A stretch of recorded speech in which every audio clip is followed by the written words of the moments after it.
Hello everyone, welcome back to this channel Learn to be Smart. In the last video we have discussed about sales budget, and in this video we are going to discuss about the production budget, which is very important but simple concept. तो चलिए start करते हैं इस video को। तो पहले हमें पता होना चाहिए कि हम प्रोडक्शन कैसे निकाल सकते हैं। तो प्रोडक्शन निकालने का फॉर्मूला क्या होता है? Sales plus closing stock minus opening stock. Sales में अगर हम क्लोजिंग स्टॉक को ऐड कर देते हैं और फिर हम ओपनिंग स्टॉक को माइनस कर देते हैं, हमारे पास क्या आ जाएगा? प्रोडक्शन आ जाएगा। ऑलराइट, तो आप इस फॉर्मूले को याद कर लीजिएगा। अब हम क्वेश्चंस की हेल्प से समझेंगे कि प्रोडक्शन बजट कैसे बनाते हैं। तो अच्छे से देखना, पूरी वीडियो देखना। अगर आप वीडियो को बीच में मिस करोगे तो आपको दिक्कत आ सकती है प्रोडक्शन बजट बनाने में, लेकिन अगर आप पूरी वीडियो देखोगे तो आई एम श्योर कि आपको आगे कोई परेशानी नहीं आने वाली है और आप इजीली क्वेश्चंस को सॉल्व कर सकते हैं। तो इस वीडियो में हम दो क्वेश्चन सॉल्व करने वाले प्रोडक्शन बजट से रिलेटेड। तो फर्स्ट क्वेश्चन देखो, from the following information of ABC limited prepare production budget for the months of April, May, June and July. आपको कुछ इन्फॉर्मेशन गिवन है एबीसी लिमिटेड की, and you are required to prepare production budget for which months? April, May, June and July. इन 4 महीने का आपको production budget prepare करना है। तो देखो, आपको इनके सेल्स यूनिट्स दे रखे हैं। मार्च, अप्रैल, मई, जून, जुलाई, अगस्त के आपको सेल्स के यूनिट्स दे रखे हैं। और क्या बोला है? Closing stock of finish good for every month is equal to 1/2 of the sales of the next month. इसका मतलब क्या कहना चाह रहे हैं? हर महीने का क्लोजिंग स्टॉक कितना होगा? नेक्स्ट मंथ के सेल्स का आधा, half of the sales of the next month. तो चलिए देखते हैं। हमें सिर्फ अप्रैल में, जून और जुलाई का ही प्रोडक्शन बजट प्रिपेयर करना है। तो हम फॉर्मेट बना लेते हैं, production budget particulars April, May, June and July. मैंने आपको क्या फॉर्मूला बताया प्रोडक्शन बजट का? प्रोडक्शन का पहले हम क्या लिखेंगे? सेल्स लिखेंगे। उसमें हम ऐड क्या करेंगे? क्लोजिंग स्टॉक, और फिर हम उसमें से माइनस कर देंगे opening stock. So minus opening stock, और हमारे पास क्या आ जाएगा? प्रोडक्शन आ जाएगा। और हमें प्रोडक्शन ही निकालना है। तो फिर पहले अप्रैल में, जून और जुलाई की सेल्स लिख देते हैं। अप्रैल में कितनी सेल्स है? 50,000 यूनिट्स। सो अप्रैल में लिख देते हैं हम 50,000। मई में है 25,000 units, June 45,000 units, and July it's 30,000 units. ठीक है। अब हमें क्या करना है? क्लोजिंग स्टॉक ऐड करना है। और हमें पता है क्लोजिंग स्टॉक के बारे में हमें इंफॉर्मेशन दे रखी है, नेक्स्ट मंथ की सेल्स का हाफ होगा हर मंथ का क्लोजिंग स्टॉक।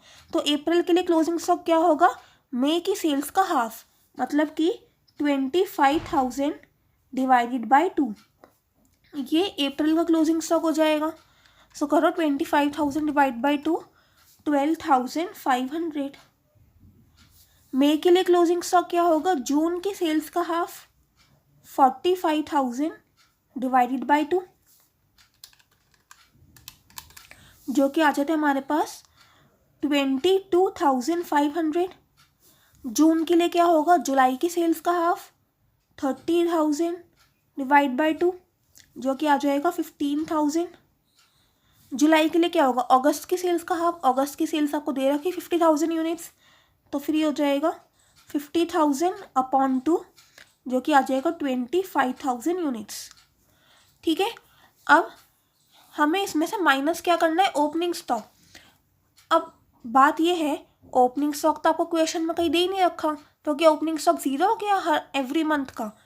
नहीं, ओपनिंग स्टॉक ज़ीरो नहीं है। आपको इसमें अपना दिमाग लगाना है।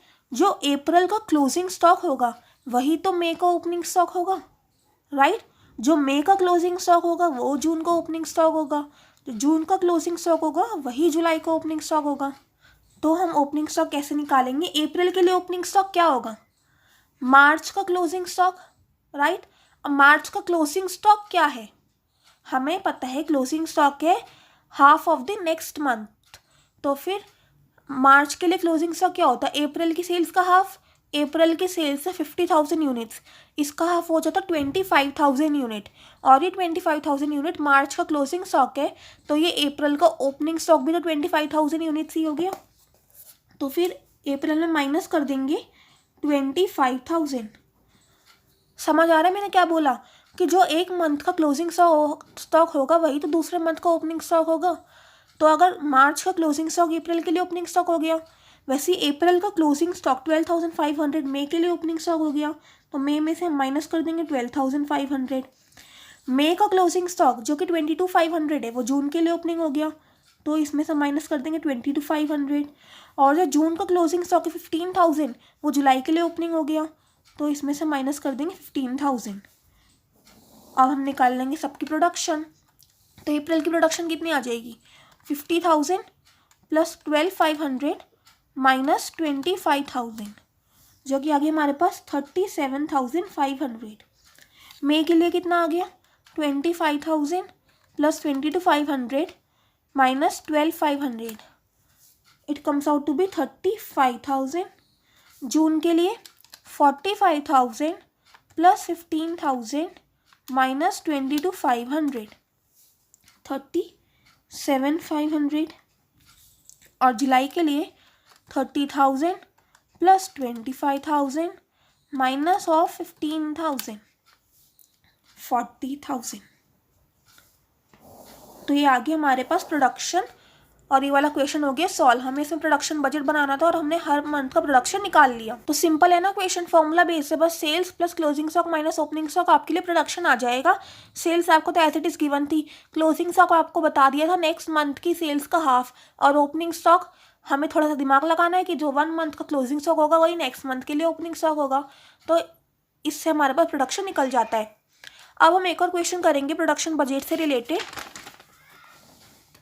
तो ये रहा वो क्वेश्चन, चलिए फटाफट से पढ़ते हैं और इसे सॉल्व करते हैं। तो देखो क्वेश्चन क्या कह रहा है, from the following information prepare production budget of ABC limited. आपको क्या गिवन है, क्वार्टर गिवन है, first second third and fourth, और इनके सेल्स यूनिट्स गिवन है। फर्स्ट क्वार्टर में 40,000 यूनिट्स की सेल्स है, सेकंड क्वार्टर में 50,000 यूनिट्स की सेल्स है, थर्ड क्वार्टर में 60,000 यूनिट्स की सेल है, एंड फोर्थ क्वार्टर में 70,000 यूनिट्स की सेल है। फिर आगे इन्फॉर्मेशन में दे रखा है आपको, production for each quarter will be 60% of the sales of the current quarter and 40% of the sales of the next quarter। क्या बोल रहे हैं कि आपके पास सेल्स गिवन है क्वार्टर की, अब अगर आपको प्रोडक्शन निकालना है वो कैसे आएगा। अगर मैं बात करूँ फर्स्ट क्वार्टर की प्रोडक्शन निकालनी है तो कैसे आएगा, 60% of the sales of the current quarter. Current quarter की सेल्स कितनी, 40,000, तो 40,000 का 60% plus 40% of the sales of the next quarter.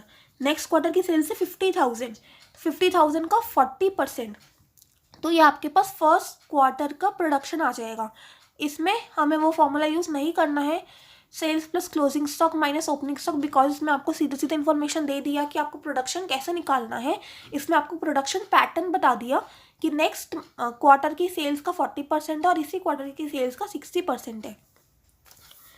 फिर आपको बोल रहे हैं opening stock of finish good है 50,000 unit and closing stock of finish good है 80,000 यूनिट्स। चलिए सॉल्व करते हैं। इस क्वेश्चन में ना एक ट्विस्ट है, तो एंड तक ज़रूर देखने वाला क्वेश्चन। अभी आपको इजी लग रहा होगा लेकिन पूरा ज़रूर देखो। तो देखो हमें 4 क्वार्टर गिवन है और इनके हमें सेल्स पता है, लिख देते हैं पहले सेल्स।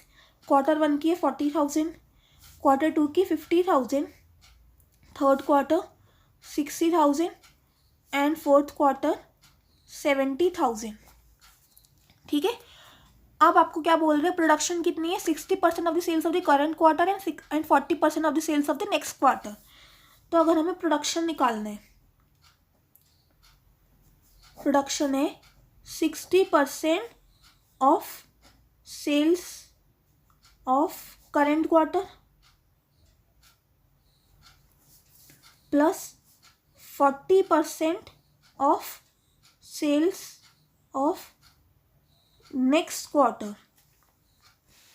ठीक है ना, 60% of sales of the current quarter plus 40% of the sales of the next quarter. तो क्वार्टर 1 की प्रोडक्शन कितनी हो जाएगी, 60% ऑफ 40,000 कितना हो जाएगा, तो 40,000 का 60% कैलकुलेट करोगे तो आता है 24,000 और 40% ऑफ नेक्स्ट क्वार्टर सेल्स मतलब 50,000 का 40%, 50,000 इंटू 40% आ जाते हैं हमारे पास 20,000। देन नेक्स्ट क्वार्टर 2 में कितना हो जाएगा, 60% ऑफ 50,000 तो 50,000 का 60% आता है हमारे पास 30,000 एंड 40% ऑफ 60,000, जो कि कितना होगा 60,000 into 40% comes out to be 24,000।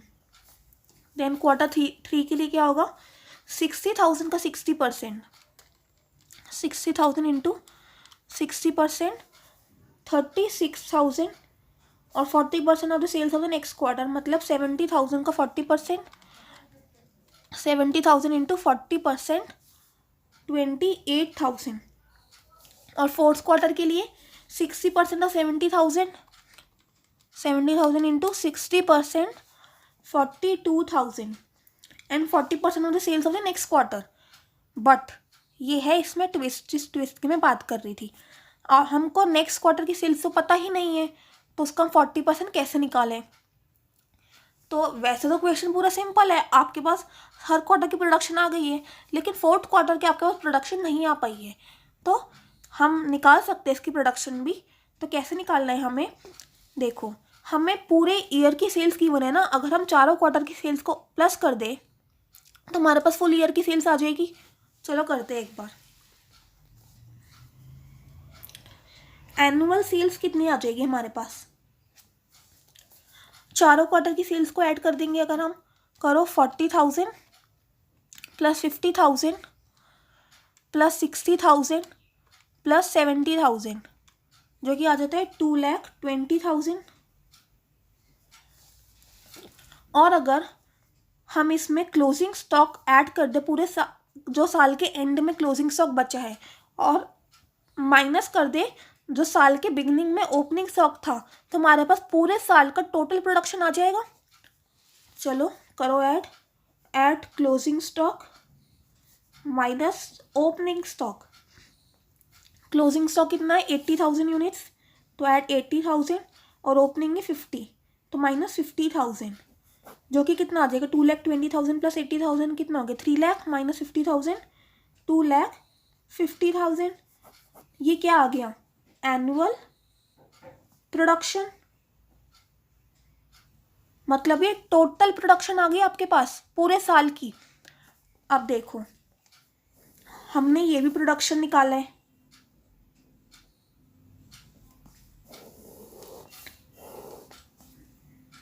First quarter की प्रोडक्शन कितनी है 24,000 प्लस 20,000, 44,000। सेकेंड क्वार्टर के लिए 30,000 प्लस 24,000, 54,000। थर्ड क्वार्टर के लिए 36,000 प्लस 28,000, ये आ जाते हैं 64,000। और हमें फोर्थ क्वार्टर का तो भी टोटल पता नहीं है, लेकिन हमें एनुअल प्रोडक्शन पता है, पूरे साल का टोटल प्रोडक्शन कितना है जो अभी हमने कैलकुलेट किया 2,50,000। तो अगर हम इस पूरे साल के प्रोडक्शन से 3 क्वार्टर का प्रोडक्शन माइनस कर दे तो हमारे पास फोर्थ क्वार्टर की प्रोडक्शन आ जाएगा as a balancing figure, right. तो चलो करते हैं 2,50,000 माइनस 44,000 माइनस 54,000 माइनस 64,000, जो कि कितना आ गया, ये आ जाते हमारे पास 88,000। तो ये हमारे पास बैलेंसिंग फिगर आई है फोर्थ क्वार्टर की प्रोडक्शन। और हम इसी से अगर हम 88,000 में से माइनस कर देते 42,000, 88,000 माइनस 42,000 हमारे पास आ जाता है 46,000, जो कि हमारे पास फिर से बैलेंसिंग फिगर आ गई क्या 40% of the sales of the next quarter. तो इससे भी हमने प्रोडक्शन निकाल लिया है। तो हमने दो टाइप के क्वेश्चन देखे प्रोडक्शन बजट में, एक तो जिसमें हम फॉर्मूला अप्लाई करते हैं sales plus closing stock minus opening stock, और जिसमें हमें प्रोडक्शन पैटर्न गिवन होता है उससे हम कैसे निकालते हैं। तो इस क्वेश्चन भी, तो ये वाला क्वेश्चन भी वैसे तो बहुत सिंपल था, बस इसमें एक ट्विस्ट था कि हमें जो फोर्थ क्वार्टर के बाद जो नेक्स्ट ईयर का फर्स्ट क्वार्टर है उसके हमें सेल्स नहीं गिवन थी, तो हम उसका 40% नहीं निकाल सकते थे। तो हमने इसमें क्या किया, हमने एनुअल प्रोडक्शन निकाला और बैलेंसिंग फिगर से हमने फोर्थ क्वार्टर की प्रोडक्शन निकाल ली है। तो आई होप आपको ये वीडियो अच्छी लगी होगी, आपको पूरा कंसेप्ट अच्छे से समझ आ गया होगा। अगर कोई भी डाउट है फिर भी तो आप कमेंट सेक्शन में पूछ लेना। एंड अगर वीडियो पसंद आए तो इस वीडियो को लाइक करिएगा, चैनल सब्सक्राइब करिएगा और अपने फ्रेंड्स के साथ इस वीडियो को शेयर भी कर दीजिएगा। चलिए guys, now we will see you in the next video. तब तक के लिए बाय बाय, टेक केयर।